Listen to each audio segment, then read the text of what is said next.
Assalomu alaykum. Bugun sizlar bilan MS Word sahifada qanday sahifa raqamli qayerdan kiritiladi? Ya'ni shu kabi savolga javob beramiz. Sahifa raqamli kirish uchun birinchi o'rinda Microsoft Word dasturini ochib olamiz.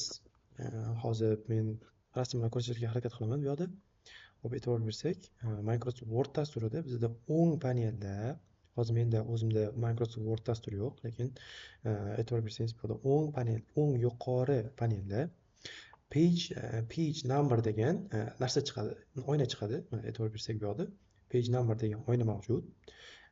O'sha page number buttonini bosasiz.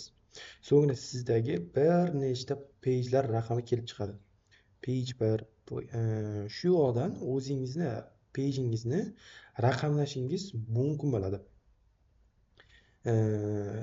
Xohlasangiz siz sahifani raqam joylashtirishingiz mumkin. Variantlar chiqadi. Misol uchun top of page, bottom of page. Top of page ni bossangiz sahifani yuqori qismiga joylashadi. Bottom of page bossangiz pastki qismiga joylashadi. Page margins chekka hududlariga, current position matn yozilayotgan joyga istalgan variantni tanlashingiz mumkin.